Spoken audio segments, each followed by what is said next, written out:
Hey folks, it's Dan here, excited to bring you episode 2 of What's the Hold Up Pod. I'm really excited because this week I actually have a guest. You'll know him on Blue Sky as Irish Outsider. I've learned his name is Mike, and that's as much as you're getting. And I really want to say thank you to him because he gave me a chance to explore some more of what this show could be about, how we think about movies, how we think about different pieces of art, really, and how they fit into different times of our lives. And for this episode, we went and talked about the movie Rounders. And I'll say, it's not going to be like big screen sports. Big screen sports. I'm not fixing that, by the way. Will not be like big screen sports. The format's going to be conversational. I'm not going to necessarily review a movie. We do parts of it, but really we're talking about what works, what doesn't work, why would it hold up, why didn't it, things of that nature. So, I'm excited you're here. I hope you've enjoyed the couple of episodes so far. I really enjoyed this conversation with Mike, and I hope you will enjoy it as well. All right, here we are. It's What's the Hold Up Pod, and it's crazy because I actually have a guest. I am still just Dan, and with me to make it confusing for everybody is just Mike. Say hi, Mike. Hi, Hi. how's it going? Good. I'm glad you're here. I'm excited about this. So, folks might know Mike as Irish Outsider on Blue Sky and from other things. So, I'm so happy you joined to talk about this with me. The thing we're going to hop into today is the movie Rounders. And if I had any format or anything else to this, I'd go through Rounders and I'd read like that it came out in 1998 and here's the little sting. I got none of that shit. I'm not going to be organized. We're full cast fans. We know how this goes. So I I think could go just get my Nintendo Switch. I feel like that's like I don't. obligatory at this point. I'll Yeah. set a cat on my count on my desk here and see what can happen. So the point of the show, you and I were chatting just before we started. What I'd love to hear is let's talk a little bit about we've both seen this movie, right? So that's an important thing. I've seen Rounders a ton. I'm guessing you've seen it a ton. But tell me a little bit about like your relationship with Rounders. Where did you first see it? Did it turn you into a poker person? And then we'll just kind of run from there. Let's see what happens as we talk about this. Because you have come around on saying you don't think you actually not sure it's a good I movie anymore. there's a bit of a journey here. I didn't exactly know where we wanted to go on Perfect. format. I didn't know if we were going to pick this apart. I didn't know if we were going to, take it from a flaws journey or something like that. But I started going through it, and you start seeing the cracks in the movie. You start looking at it and you start seeing things. I'm obviously not the first person to be like, "Oh yeah, this is poker, but it's not very good poker." Those sorts of things. You start to unpeel those things when you come back to it after what's almost, gosh, it's almost 30 It years is old now when you stop and about it. it is almost It's 30. I almost. 1998, so I'll date myself because I'm like perfectly in a demographic for it because I was a college student, right? And Yeah. therefore it was one of those movies we watched probably every week, right? It was on in This is somebody's room. I Um, don't know what I don't know the correct term for this, mhm. but it is firmly in the dude bro canon of Mhm. movies. Like it Yeah. is absolutely there with your Boondock Saints. Just to, you know, I was a big movie guy. My when I was in high school, they opened a big old multiplex literally a mile from my house. It was that time when that's what you did. There was always something of like new content every week. And this is a perfect example of movies that don't get made anymore, right? This is a peak singles and doubles movie from the time when they were still making live action singles and doubles. That made it cost them about 10 million to make. It made about 20 million in the box office, and who knows how much on literally every dude's VHS/DVD shelf. It's of the time where you probably, if you were really into it, you probably bought it once on VHS, and then when you shifted over to actually have a DVD player, you got a DVD of it. It's definitely of that time. I am positive that I owned Rounders on more than one form of physical media. Like I am about positive I had a VHS of it. And then, and it's funny, it'll end up, you reminded one, I'm going to add it to my notes because that's another great zeitgeist movie to talk about. Because to me, I always view the shift from VHS to DVD as tied to The Matrix because that was like Yeah. Oh, everybody's absolutely. first DVD movie was like The Yes. Matrix. Another movie, another dude movie we watched the shit out of in college.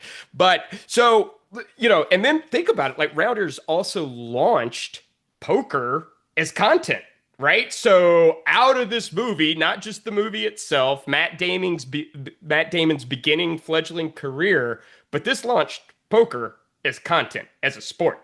Poker became a sport because of this movie. It was right there. It's one of those rare times where Hollywood's ahead of the boom and not like reacting to it and making like a, oh, this is the hot thing, let's make a Yeah, movie out of this the type upcoming movie. pickleball movie is just going to be outstanding. Yeah, That's exactly. absolutely. Well, some pickleball hero is coming, and that Now, will age great. do they make that movie like Dodgeball, or do they make that movie like F1? Because I'm thinking it's more like F1 than it's like Dodgeball. That would be great. It needs to be like Balls of Fury, a very underrated ping pong movie. That's I, outstanding. to be honest, when they make a pickleball movie, it's gonna be like bullshit challengers is really where it's going. God, we could end up workshopping this, but I'm gonna try to keep us on task. We don't need 30 minutes on honey baked ham slash a pickleball movie.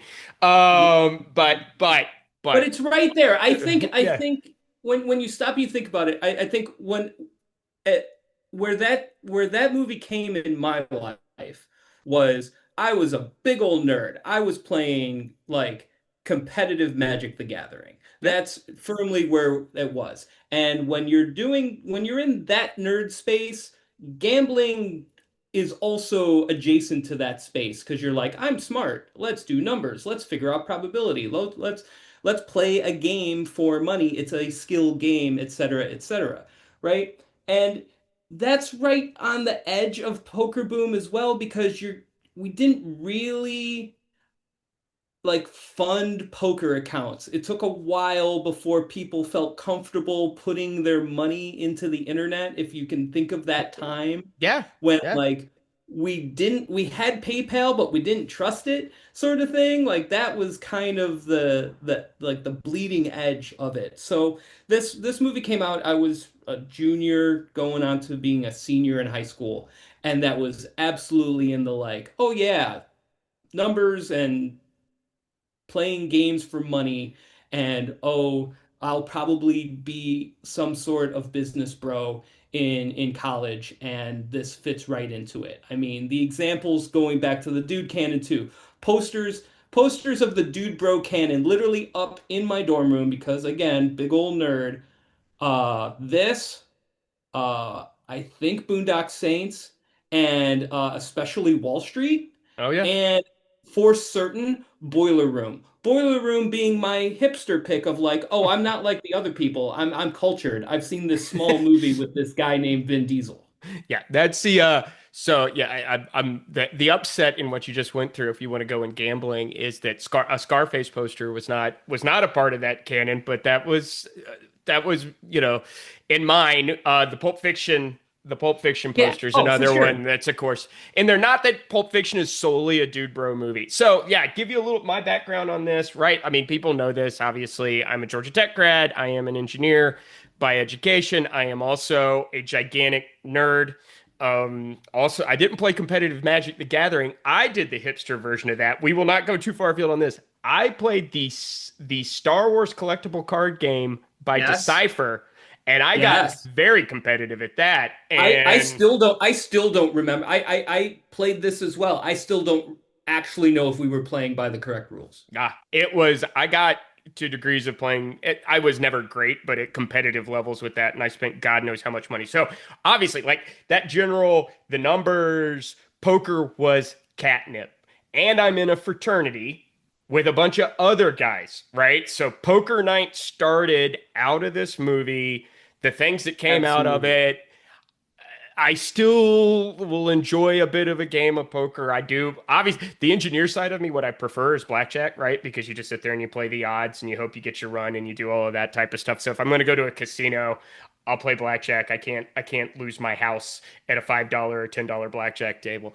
And I'm nerdy enough. The just playing, right? The just playing is enough for me. I'm very blessed to not have the true gambler side of it that's problematic. I busted out on enough quote unquote business trips to Vegas to get that Yeah. out of my Yeah, I've absolutely blown my $300 gambling budget in the first night that I set for a trip or whatever in Vegas enough to go, I don't need to mess with You're, this other thing. you're in trouble you're in trouble in Vegas when the ATM won't give you any money. Mm.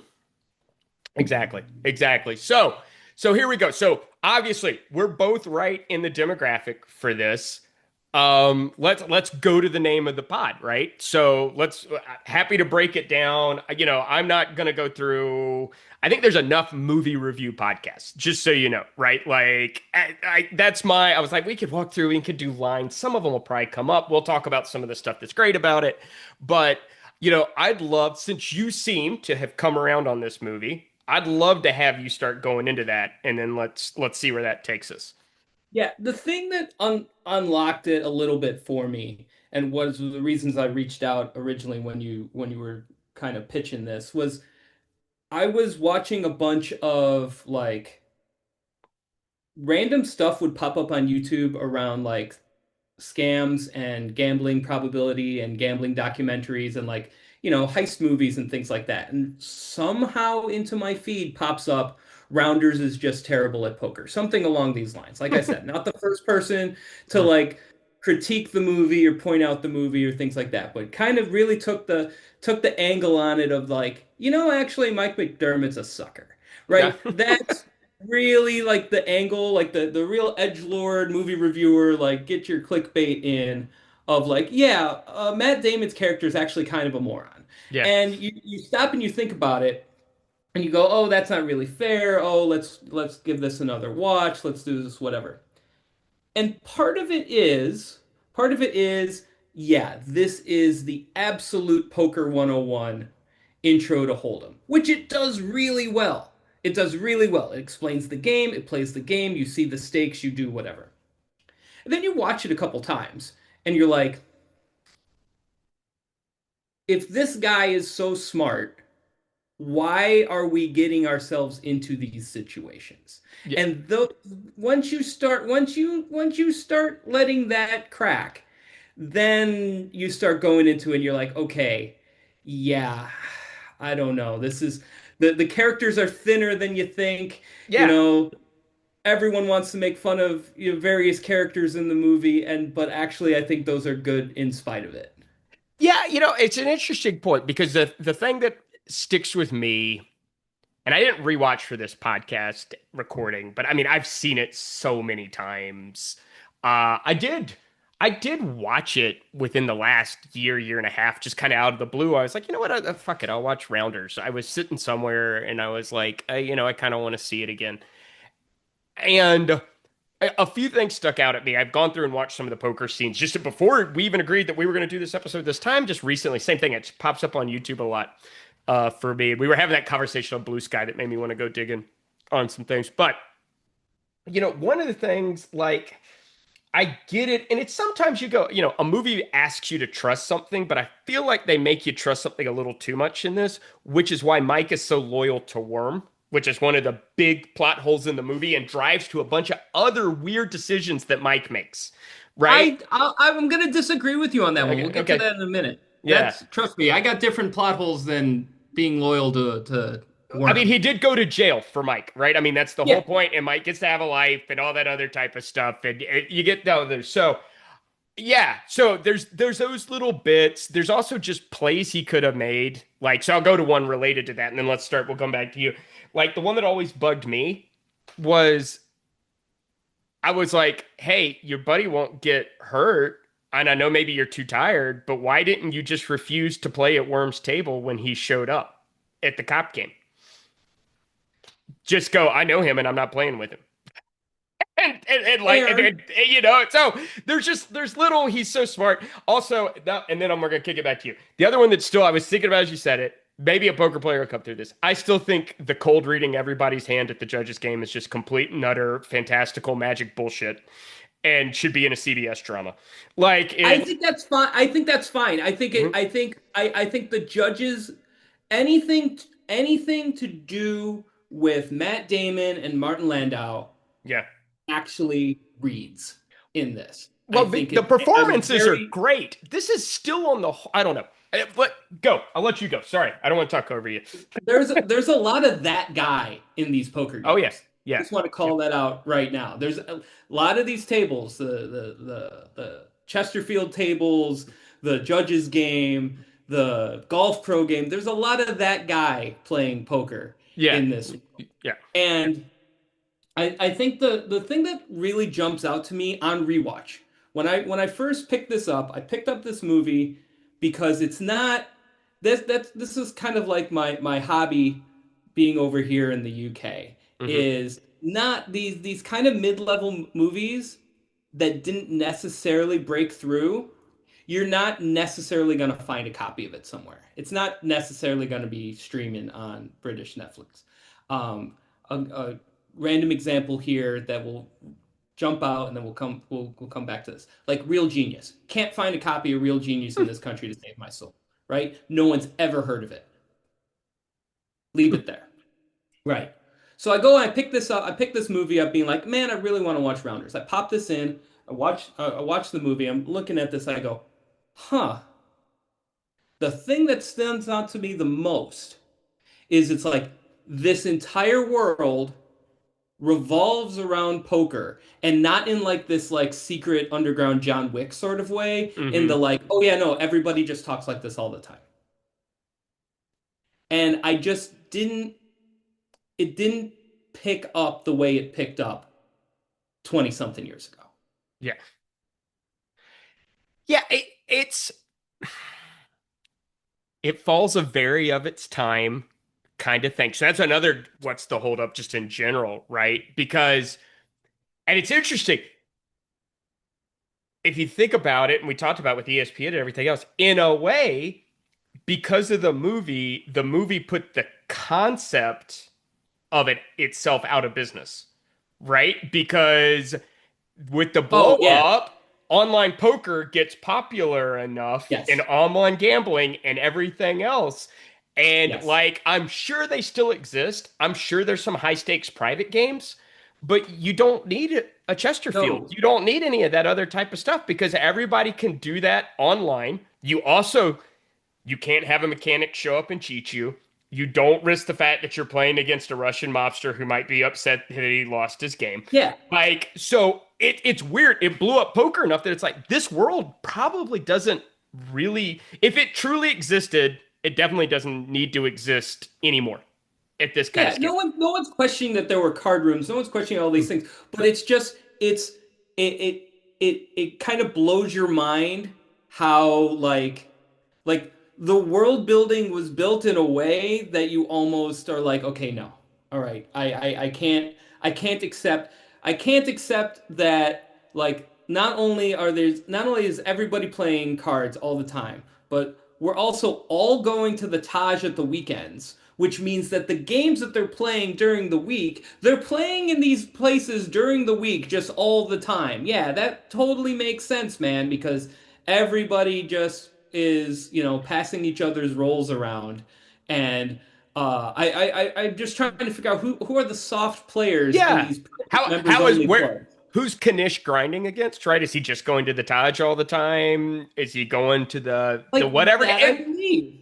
I Yeah, believe that he's found his way into the golf pro game, the dentist game, the Greek diner game, like all that stuff. I totally buy all of that. yeah. But the like, oh yeah, there's absolutely a soft high stakes game going on in New York on a random Tuesday. Yeah, I'm sorry. Yeah, yeah. Well, and wouldn't you, you know, it's a great point because it's also like, are they're taking each other's role, and maybe it's a real kind of, but it falls apart. So that's a really interesting point because also like Kanish, let's go with him, even though but we Yep. have to fantasy cast.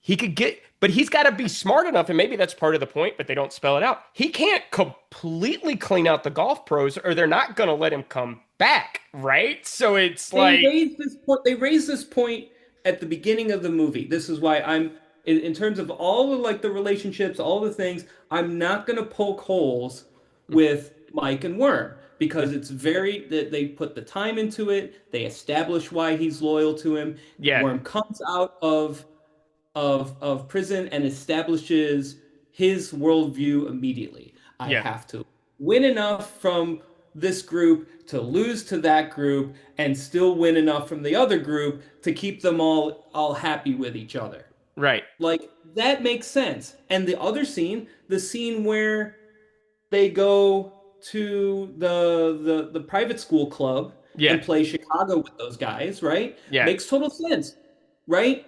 yeah. You're only ever going to see him Their once. relationship is working as a team to take down these soft games. That's what their world was like before Matt Damon went to law school for reasons that are never established.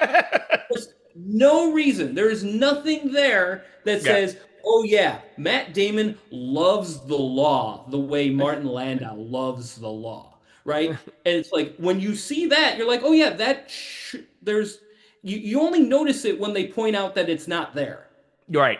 Yeah, I mean, and that is like because you could have built in a bit of establishment to say, and boy, you're making me rethink all of this really well because it's like that's a thing you could fix with one throwaway line, right? In the script where Matt Damon is like, I can't play poker forever. I guess I have to go do some kind of square job, right? And then you go, okay, he didn't. Boy, all of us in our world of sports people, how many people do we know who go, I don't fucking know. I guess I'll go to law school, right? If he'd have Right, been that exactly. guy, Absolutely. That part I understand. I will at least but understand that, but they never understand it. The only reason they give you is he's fallen madly in love with basic pixie dream girl oh Gretchen Mol. God, and she's terrible. I She's fine, but there's literally I did this because I went once set that picture of my DVD shelf out to Blue Sky. And I go, yeah, there's not a single movie on this shelf uh passing the Bechdel test. And it's yeah. like, you know, I don't do that on purpose, but like those are a lot of you notice it afterwards. And I want to point out that I actually did decide to check this on my last viewing. hmm There is literally one scene where there are two women on screen. Is it the court? Is And it at the law? Is it him doing the mock trial? basically, and the second woman is law student number two Yeah, God. So in the in the that's in a the law school perfect. group. And I should say, Gretchen Mol is wasted. That's a better way to say it Yeah, because for Gretchen sure. Mol is a good actress, and I have liked her in lots of things. And it was so clearly she was put into this movie to I don't know why they put her in this movie because it's sort of and I know they can't trap themselves because you have to it's too short. You have to like Matt Damon for most of the Yeah, entirety of the movie. So it can't be that like she's got a good point that hey dipshit you just lost $30,000 um and be that right. part, all of that part makes sense. All of You're that right. part makes sense. It's like you were a gambling junkie, and I am your rock here. That Yeah. makes sense. And that's good. But Are then to any of nag the scenes written to support that? No. yeah. No. So anyway, so So maybe let's hop in because I don't want these episodes to be too long, but we'll go forever. Plus you got a life and I have a day job. Um so like what else? What else is like not the hold up? Because I've rewatched the opening scene and the last scene a lot, and I've left a lot of the poker out in the middle. And I and I I I have thoughts, so I'm curious to hear what yours are. okay, so first of all, like I unapologetically love Teddy KGB. Oh yeah. I just Yeah, no, no. everybody you've seen the jokes where Matt Damon jokes about the accent and all this stuff and everything and but like those scenes are great. I So let love me those very scenes even if they're completely transparent with the Oreos and the tells well, and and this that, and I the other thing. I agree with like the Those poker. scenes are great. I agree with the poker bros you see on like YouTube where they were like, look, you had to put together a tell that the audience who doesn't play poker is gonna get, right? Like you gotta just it can't be that he rubs his hand through his hair in a weird way or something like it's gotta so you got that. Plus a second thing to defend it because I agree about Teddy KGB. I like even when they don't always work, I really like when an actor makes a choice and just leads into it. So like I'm one I like Tom Hardy's choice as Bane. It's weird in its own way, but I am pro on that because he made a choice and he made it Same for yeah, Tom Hardy's an actor that makes a choice. You got that, makes a choice. you've got Peaky Blinders. They were all fantastic choices. Exactly the same. Jeremy Strong and The Gentleman, like Yes. it's a choice, right? I don't 100% get it, but he made a choice. So anyway, Hands across the so sea. yeah, so Teddy KGB, the accent, everything else. God bless John Malkovich. I love him. So yeah, so what's keep running with it. Let's go. It's it's definitely both those scenes. You're letting a actor who's made a choice chew the scenery. It's Mm, lovely, and I love those scenes.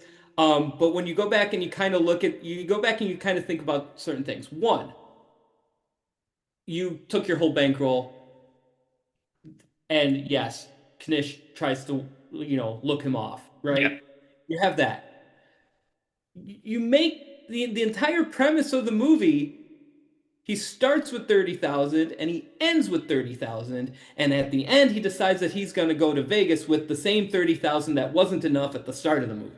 right. Yeah, So again, not to poke too many holes in it, we all get it. We have our hero's journey, we have all of our things. We very very clearly have that. It's a very how to write a movie in 21 days type movie. yeah, I'm not going to criticize that because I looked up what these guys have done since then. They've definitely have made a lovely career for themselves as a writing team, including something like the bulk of Billions they've written. So like, okay, cool, but like also you have kind of just done this circle in a way where like the stakes were only at some point not getting killed by the mob for what feels like not enough money.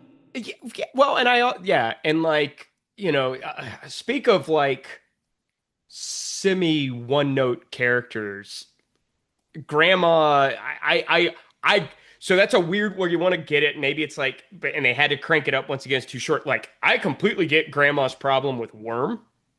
I Yeah, don't get Grandma being so eager to hurt Mike, right? A guy who has been in the world and like maybe he's just supposed to be that kind of guy, but it's just a weird kind of thing because none of the rest of it is like, okay, yeah, he's an arm breaker and a pimp and all of that type of stuff, but it's like it's just it's there's just weird little things like that where you go, man, when you smash it all together in a nice lean runtime, it feels great. And then if you think about it too hard, it we gets we weird. love we love a tight 100 minutes here, Yeah, friends. yeah, Let me yeah, just be very very clear. Speaking of other things they don't do anymore, yeah, but so grandma, I understand, but I think this goes back to the hold up piece, yeah, right?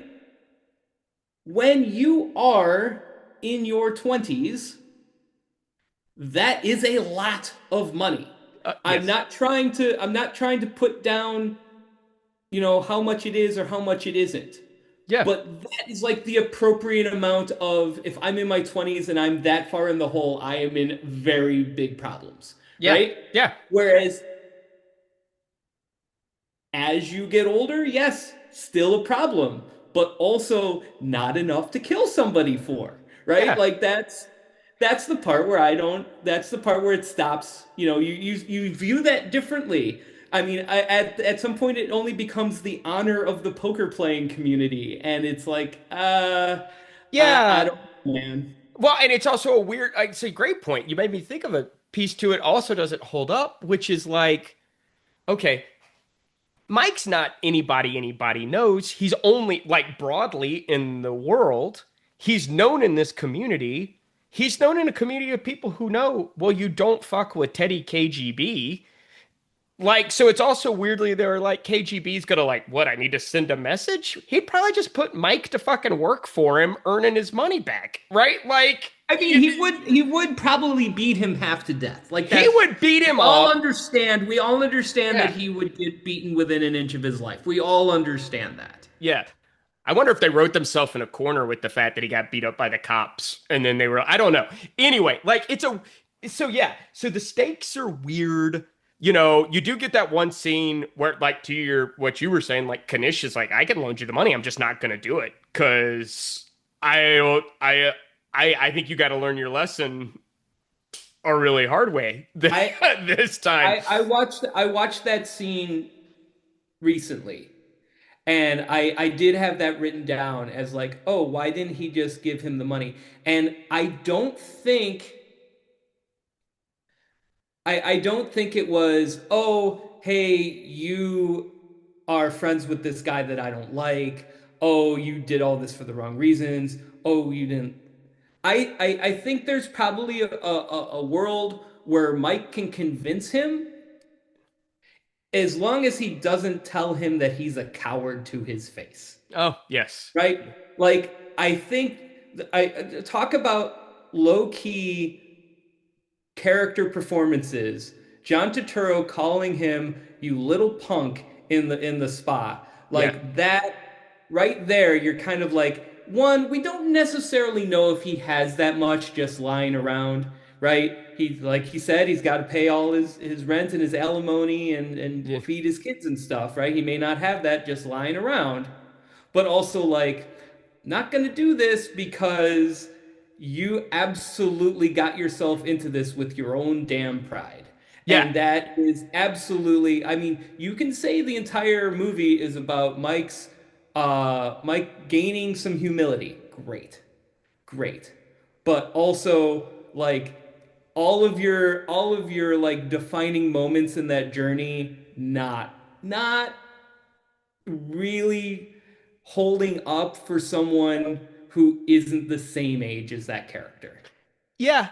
And then you go with as we think through the what's the holdup of it. I think the other piece that goes to it, and this is once again, maybe you have to do it for all we have the benefit of because of this movie, we got into poker and we played a lot of it and we thought of all those things is right. It is also like the joke. It has the same, since you've watched it on YouTube, I'm sure you've seen it, right? It's got the same Casino Royale where people break down the end of Casino Royale and they're like, there's four people Oh at yeah. that table and all of them have amazing hands, right? And like, all the stuff that happens there, including a straight flush, right? And I agree. A comment I saw somebody say on YouTube is like, I get why they couldn't do it as a movie for the regular viewing audience, but they were like, but Mike didn't really outplay him in the last hand because he flopped a nut straight. And He doesn't outplay anyone at any point in this movie. yeah, And I'm not saying that in the sense of like, oh, you have to have the football scenes right in a football movie. you're right. Not even saying that. But it's just like the things that you're hanging your hat on. For example, you deciding to four bet Johnny Chan at 3 in the morning Yeah, and he decides to not pay you off. That is not the defining moment that they set up in this movie on basic scrutiny, you're right? right. When you look at it in this way and you say, oh well, he that meant he was good enough to play in the World Series of Poker. Okay, okay, maybe.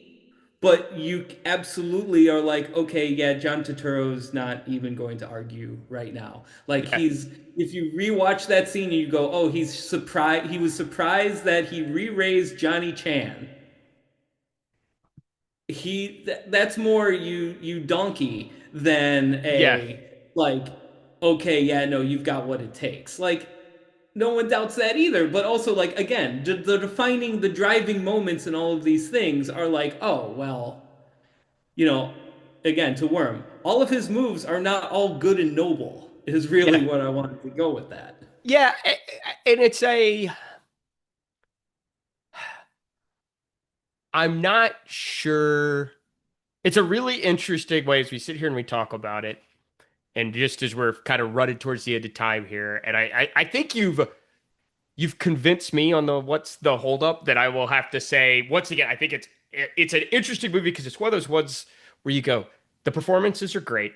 It's tightly run and written. If you don't know a lot about the world, it doesn't really fall apart. Like the plot holes are, you know, it's tight in the fact that it goes, a layman's not going to notice the plot holes, right? So it's sort of like going, the science doesn't work in this scene over here, period, or it wasn't internally consistent or whatever else, right? So it's, but there's enough problems with it and it's enough an artifact of its time. It's one where I wish my kids were older because it's like I'd love to show it to them and go, "Is this a good movie to you?" Or do you go, "This is stupid. Why aren't they playing poker on their computer where you can't get beat up by a mob boss?"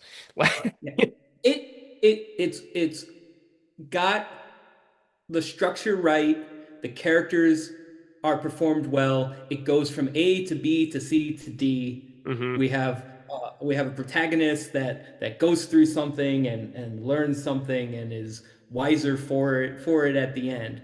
But then you sit there and you go, of this time, it is absolutely like of its time. It is at this point it becomes anachronistic to the point where you're like, okay, I get it, but I almost can't believe the world was like this. Yeah, yeah, and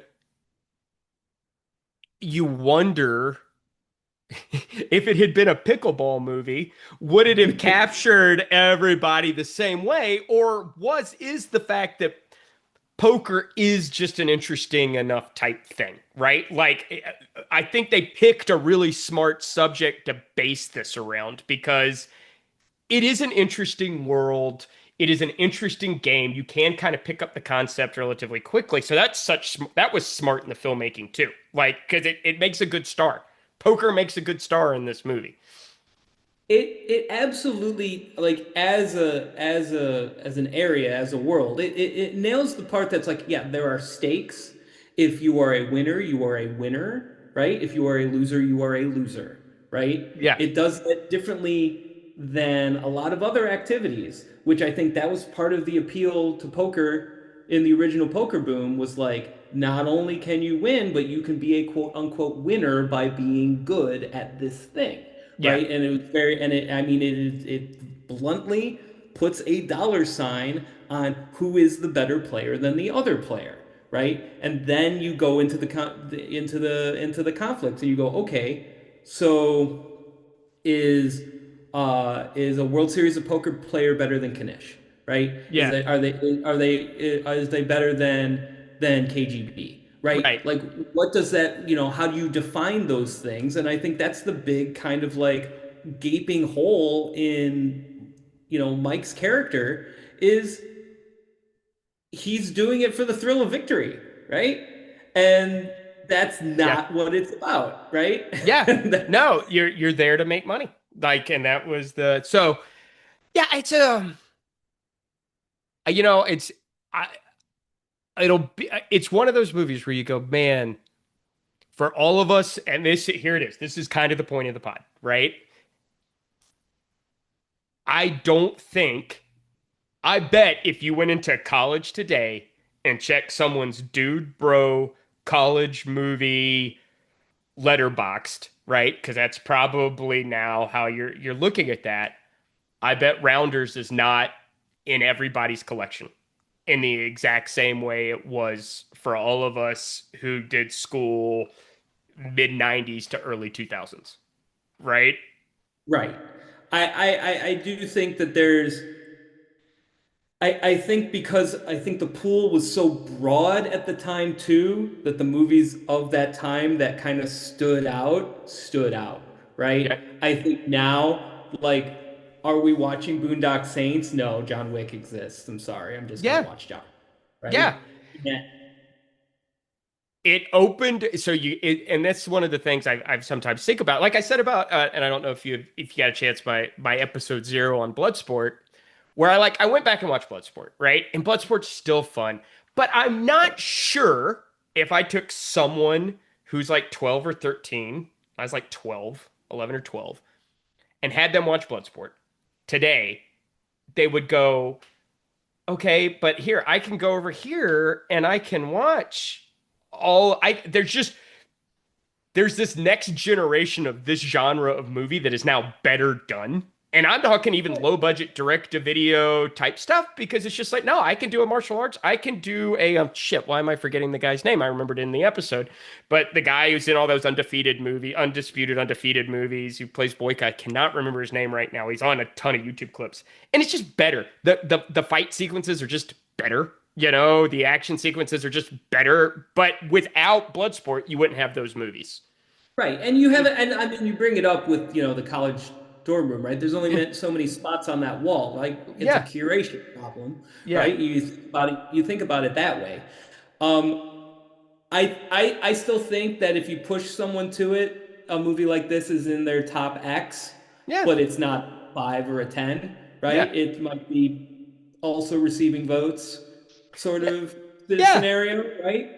I think it's a perfect way. It's a perfect way to describe it. I think it's a perfect piece of its time. It is not a timeless or classic movie, right? And I'll eventually want to pull some of those in here because I think something like, to me, maybe I'll be wrong. I want to try to find somebody at some point in the future of this pod who's never seen it. I'd love to sit here and go, I want you to watch Caddyshack for the first time, and I want you to tell me if you think that movie is good or not.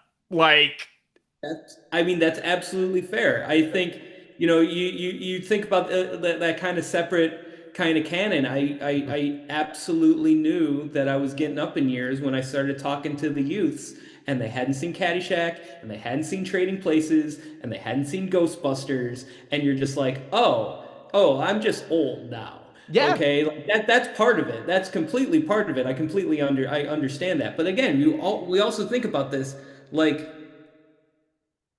again, the amount of movies, and I'm sure, Yuki Fives or somebody else is going to call me out on this and be like, there's so many movies coming out all the time, right? And it's yeah, like, it's not the same. It's yeah, not the same when you can literally point to weekends where you could convince yourself that you're going to the movies twice. You didn't do it all the yeah, yeah, time, yeah, but you could convince yourself that if you really wanted to, you'd be going to the movies plenty over the course of the year. And there are just a lot more, again, of these mid-budget, mid-movies yeah. with people. They're not indie films, but I mean, was a Miramax film in the Yeah, middle this of was the Kevin Quentin Smith Tarantino. genre, right? Right? Like you could, you know, Dogma was a $8 or $10 million budget movie, right? Kevin Smith has his own category. We could talk about that another time, Yeah, talking about budgets of our movies. But yeah, but that's what, yeah, exactly. Miramax did this. It like, sadly, and I think it's a great place for us to kind of wrap up as you do think about it, because I think it is a thing I will lament, because a movie like Rounders today is direct to video, or it shows not even direct to video, it's direct to streaming. It'll show, you're only gonna get it on Netflix, and you better go look for it. You better hope it I gets shown up. I will one up you there. Like, I don't think you make a movie like I don't think you make a movie like this full stop as content for your platform. I Yeah, think you do something like this, you're going to do it as you need the bare minimum for content, in my opinion, is a 4 episode Sherlock type. We are doing more than yeah, one movie. We're doing more than one quote unquote movie length thing, and we're packaging up together, right? I think right now, timely to date this, the new Wednesday season. Yeah. like absolutely that's something. And everyone's like, there's only 4 episodes. It's like, welcome to my world, man. Yeah. And or it's some really dumb 9-figure budget movie like Red Notice or Yeah. whatever that dumb one is where like all the president and the prime minister fight crime. I Yeah. honestly don't even know what that movie's about, but like it's in that one to like make Yeah. you say, oh, there's a new thing with The Rock in it. I will watch that. Yeah. No. So it's not sure it holds up. It is an interesting cultural artifact, which is a thing I'm starting to weave in as I think about this. It's why I was talking with Megan Colleen, and it looks like she's going to talk about why Oasis was important to her and then revisiting it. So I'm like, that's great. I think this is a fantastic subject for the pod. I'm tempted to like it do this as a solo episode. I'm kind of tempted to throw like old Nintendo games in front of my kid where he only has two buttons and see what he thinks, right? And some of them hold up, and we can use it to talk about working within your limitations, and you can still make some great content. And then other times you go, no, sorry, it just Nintendo Hard is a thing, man. yeah, Nintendo Hard, the children do not know the no. Nintendo. It's actually really cute, and this will be a great kind of wrap it up. My youngest son somehow found DuckTales on his tablet. Game. The The game. game or the show? The game. He is playing the Nintendo version of DuckTales. And but he gets save games. And I'm like, so you have no idea how freaking hard that game was. And you're leaving it on and playing and all of that type of stuff. But so it is fun. So to the point of some of them do hold up, but saving makes such a big difference in what it was like. So, Mike, this was a blast. I This was really fun. enjoyed this. So I appreciate you being on, and I am going to hit the stop recording button. And thanks for being here.